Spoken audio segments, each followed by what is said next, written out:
Hello, this is Jimmy Mitchell, and we are back for another episode of the Libertarian Uncensored podcast, going over all the posts on the Libertarian Uncensored subreddit. Let's get right into it. So first we have, the way the media handles Pope Francis is so bizarre, because if any other international figure said this, they would be condemning him as a Nazi homophobe, and that's from Seamus Coughlin on Twitter. He adds, when you agree with the media, it's never a big story, it's just taken for granted, but when you disagree with them, you're smeared, it's discussed forever, and the position defines you for eternity. Pope Francis is the only person for whom the opposite is done. His left-wing sounding statements follow him forever, and nothing he said about abortion doctors being hitmen or gender theory being demonic are ever repeated. And that's, he shares a link from he shares a picture of the AP headline, Pope Francis calls for universal ban on surrogacy. He says it exploits mother and child. And I said in response, the traditional media just can't openly call the Pope Hitler yet. Some of the normies might actually catch on to the game then. You know, ultimately the Pope is in a position of such high regard that they can't openly attack him like they do for a lot of other people. But I think if they were able to, they most certainly would. And that's my thoughts on that issue. Then we have physically healthy woman, 28, to end her life by euthanasia after being told her depression will never get better from LBC. And that's Leading Britain's Conversation, I think it's called. And I said, I'm personally against, since she seems to be physically healthy, just like the case in Calgary, but as a libertarian, I think people should be able to do whatever they want with their own bodies. I can only hope the average Redditor types follow her example, so they should stop bitching on Reddit. Oh, that's just a joke, you know, it's just been an edgy joke there. I can only imagine the reaction seeing the Calgary woman were black trans women, though. You know, I bet people would say, oh, it's committing to the black genocide, trans genocide, you know. These people love to just insert identity politics into everything these days. And, that's my, thought on that issue. Yeah. I personally don't think people should self-harm, but I think if people want to self-harm, I think they should be able to do so. And that's my thoughts on there. Then we have migrants flown to Martha's Vineyard by Florida Governor Ron DeSantis can sue charter flight company from abcnews.go.com by Zachness. And, yeah, I think that's interesting. I personally think if people want to sue whatever they want, I think they should be able to. I don't think, I think you should be able to sue whoever you want to for every reason you want to. And that's my thoughts on that issue. Then we have, if they wanted to ban dumb lies, they'd be pushing to ban CNN. If they were concerned about China, they would be investigating Fauci, who funded Chinese bioweapons labs. If they were worried about frying young brains, they would defund universities. They are terrified that young people can actually start thinking together, and that's a tweet from Dave Smith on Twitter. And he has a quote to Clint Russell, this is why they want to ban TikTok, and it was about how, everything that is against Israel is, it's always going to be Iran backed. Whenever Israel attacks someone, it's never going to be U.S. backed Israel. And that's interesting, I said. And I said, I think they want to ban TikTok mostly just because the Israeli government told them to. Most members of the Republicrats are Israeli government assets. It's generally thought, that, the Democrats might be Chinese assets, or the Republicans might be Russian assets. I think they're more Israeli assets than everything else, I would say. And that's my thoughts on that issue. Then we have, this man's worldview is going to be the governing consensus going forward, best nation I ever made, from Michael Malice on Twitter. And that was him quote tweeting a leading report. Senator John Fetterman says he is not woke. Squatters have no rights. How can you even pretend that that's anything other than you're just breaking the law? And I said, the only way to ever vote for Fetterman again is if he painted himself green and started going as Shrek. I just remembered I did go for him in the 2016 Democratic primaries back when I was a Dem. Oh, well, at least he didn't win that one, He was supposed to be a progressive firebrand, where he just ends up just a generically liberal shill, just like all the rest of them. And that's my thoughts on that issue. Then we have the military-industrial complex, and that by Cal Dog Curmudgeon, and that's a meme. And it says, building the Death Star will create hundreds of thousands of jobs, and it's Darth Vader at his presidential inauguration. I said in response, I'd trust Vader more than most U.S. politicians these days. And that's my thoughts on that issue. Then we have Ignorance is Bliss, Greg Abbott probably, and that's by Clorox Crosswords from the Political Humor subreddit. It says, Piss Baby Abbott Elementary School, and it says U.S. History, 1776, the moon landing, nothing else. And then the teacher says, well, that's all I'm allowed to teach you. Just play with your phones until June, I guess. And I said, if it wasn't for me and a few others, be every single post in the subreddit. And, I personally, I think, both parties are bad, but, a lot of people in this subreddit only seem to care about what the Republicans and that they're bad. They don't care about any of the Democrats and their authoritarian policies. And that's my faults there. Then we have Brazil's on the Brink from Michael Schellenberger on Twitter, and he said, the full post is, I'm reporting to you from Brazil, where dramatic series events are underway at 5:52 p.m. Eastern Time today, April 6, 2024. X Corporation, formerly known as Twitter, announced that a Brazilian court had forced it to block certain popular accounts in Brazil. Then less than 1 hour later, the owner of X, Elon Musk, announced that X would defy the court's order and lift all restrictions. As a result, said Musk, we will probably lose all revenue in Brazil and have to shut down our office there, but principles matter more than profit. At any moment, Brazil's Supreme Court should shut off all access to X predatory for people of Brazil. It is not an exaggeration to say that Brazil is on the brink of dictatorship at the hands of a totalitarian Supreme Court justice named Alexandre de Moraes. President Lula da Silva is participating in the push toward totalitarianism. Since taking office, Lula has massively increased government funding of the mainstream news media, most of which are encouraging increased censorship. What Lula and de Moraes are doing is an outrageous violation of Brazil's constitution and the United Nations Declaration of Human Rights. At this point, Brazil is not yet a dictatorship. It still has elections, and the Brazilian people have other means at their disposal to confront authoritarianism, but the federal Supreme Court and the Superior Electoral Court are directly interfere in the elections through censorship. 3 days ago, I published the Twitter files for Brazil. They show that Moraes has violated the Brazilian Constitution. Moraes illegally demanded that Twitter reveal private information about Twitter users who used hashtags that he considered inappropriate. He demanded access to Twitter's internal data, violating the platform's policy. He censored on his own initiative, without any respect for due process, posts on Twitter by parliamentarians from the Brazilian Congress, and Moraes tried to turn Twitter's content moderation policies into a weapon against supporters of then-President Jair Bolsonaro. I say this as an independent, non-partisan journalist. I'm not a fan of either Bolsonaro or Trump. My political views are very moderate, but I know censorship when I see it. The Twitter files also revealed that Google, Facebook, Uber, WhatsApp, and Instagram betrayed the people of Brazil. If evidence is proven, the executives of these companies behave like cowards. They provided the Brazilian government personal registration data and telephone numbers when out of court order, and therefore violating the law.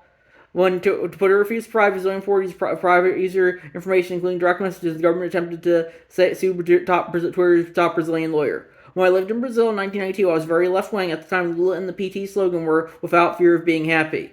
In recent days, I have spoken to dozens of Brazilians, including professors, journalists, and respected lawyers. Everyone tells me they are shocked by what is happening. They told me that they are afraid to speak their mind, that the Lula government is complicit in creating this climate of fear. Brazil belongs to Brazilians. It is not my country. As such, there are limits to what I am capable of doing. But I can say things that many Brazilians do not feel safe saying. Alexandre de Moraes is a tyrant, and the only way to deal with tyrants is to confront them. It is up to Brazil's senators to confront the tyrant, and it is up to the people of Brazil to demand that their senators do so. And my response to that was, scary stuff. I personally think we could see that in the U.S. soon at the rate we're going.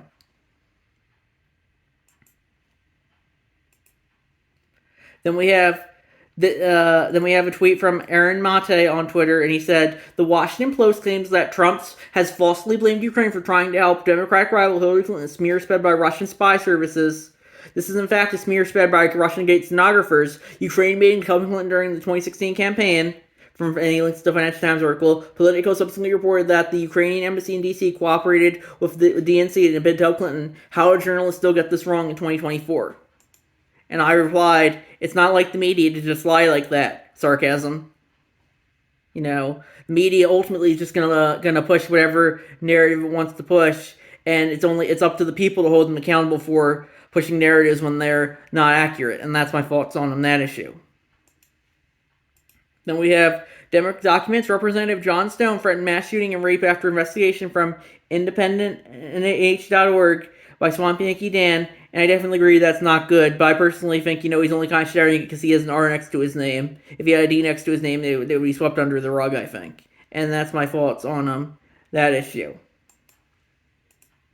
Then we have Donald Trump suggests Joe Biden is on cocaine, and that's from Newsweek.com by Swamp Yankee Dan, and I said, Trump and Biden are both around 80. They probably both take more drugs to get through the day than anyone can imagine. And that's my thoughts on that issue. Then we have interview with Murray Bookchin by Narco Federation from Reason.com. And they added, someone mentioned I should read more reason earlier, and though I haven't really been into online media for a few months lately, I was familiar with publication managed to find an old interview I read printed there from the 70s was whatever the libertarian municipalism slash communalist Murray Bookchin soon might someone find interesting. And I guess I don't really have time to read that right now, but I guess it's interesting. Ultimately, I think, you should be able to do whatever you want. If you want to form a community or a municipality, you should be able to. And it's a libertarian perspective, and that would be, it's all voluntary. No one's forced to do anything they don't want to. And if people disobey the law, they'll be kicked out of the community or municipality. And that's my thoughts on that issue. Then we have Lake Worth area private school cancels Autism Awareness Week after pastor calls it demonic from WPTV.com by Sean Yankee Dan. And I said, in the Libertarian Party, every week is Autism Awareness Week. It seems like all the libertarians really are very autistic, like me. And I also added, a single private school is not having a virtual signaling week for some stupid reason. I'll survive. Then we have Trump says abortion legalization should be left to states from CNN by Dr. Who 07, and I responded, but Project 2025 told me he would turn the entire country into the Handmaid's Tale. And then Dr. Who 07 replied, to be fair, when Trump says and what Trump does are two very different things. That's how I hope he holds this position. And I said, a politician lying going back on their word, who could possibly see that coming? Besides everyone with eyes and brain, I would say. And that's my thoughts on, the politicians are always going to backstab you, That's why, honest politicians kind of just an oxymoron. And that's my thoughts on there. Then we have 99 Cent, only founded in 1982, just closed all 371 locations from Patrick Bet David on Twitter, and I posted that. And I said, reminds me of how I was in a Five Below recently and saw items for over $5. Best not to put any definitive prices in your store's name. And I also added a picture from Twitter I found. Looks like Subway isn't immune to inflation either, and it used to be the 5-yard foot long, now it's 6 inches, $6. So that's how bad it's getting in regards to inflation. And that's my thoughts there. Then we have U.S. Customs and Border Protection begin seizing marijuana from state legal marijuana businesses and arresting employees. And that's from the MarijuanaHerald.com by Swamp Yankee Dan. And I agree that's not good. I don't think the government should be taking anything from you without your consent. And that's my thoughts there. Then we have Biden surges in polls after convincing terrified voters he's causing the eclipse from theonion.com by Clorox, and that's crosswords from the Dark Brandon subreddit. And I personally don't think, that's just kind of satire, but ultimately, I think, the eclipse was fun, but you can't say the government's responsible for any natural things like the climate or an eclipse, I would say. And that's my thoughts there, man-made climate change, might be real, but, I don't think we should blame the government for that, I mean, maybe the government's polluting a lot. I guess you could blame the government, but that being said, you just can't blame everything on just one or two politicians. And that's my thoughts there. And I will go into that next thing as well. NYC is MAGA country, apparently, a crosswords from the Political Compass meme subreddit, and I posted that, and that's the Salon headline, Man punching random woman in NYC, a desperate last gasp of the male rage fueling MAGA. And I said, anytime anything bad happens, it's Trump's fault. That seems to be the ethos of the modern left, vice versa for the modern right and Biden. And most people, the vast majority of people in NYC are Dems who don't vote, save most big cities. It's why people should be hesitant to believe people like Jussie Smollett when they say they are hate crime in the middle of Chicago. A lot of NYC Republicans aren't MAGA either. John Kasich defeated Trump in Manhattan in the 2016 GOP primaries, for example. And that's important to remember as well. So that's my thoughts there. You just can't blame Trump for everything bad that happens, but that seems to be what people do these days, I guess. Then we have saying prosecutors should focus down on Antifa, judge frees white supremacist and beating case from USAtoday.com by Clorox. And I definitely would agree that's not good. Hopefully, people hold the judge accountable for that. And that's my thoughts on that issue. Then we have saw stop technology may soon be mandated on the U.S. table saws almost 25 years after major manufacturers spurn the tech. And that's a tweet from Daniel Vasillo. And I replied, as posted by Frosty Slawman, I replied, as a libertarian, I don't think that there should be mandatory anything. And that's my thoughts there. Then I did a self-post, as a libertarian, I think that is very important to live and let live. I might disagree with a lot of stuff that people on the left and right, the right do, and share my personal opinion as such, but I don't want to enforce my views on them and tell them what to do and think. And that's very much the libertarian ethos, I would say. You do me, I'll do you. And then finally, we have The End of Freelance, How California's Rules became America's Rules, from John Stossel on YouTube. And I posted that. And, I always like when he uploads. I haven't really had a chance to watch that video yet, but I'll watch it after I finish this podcast. Hopefully, people will still be able to freelance even if the governments of California and the federal government say they're not able to. And that's my thoughts there. And I think we're gonna wrap it up there. I'll see you guys in the next episode. Bye.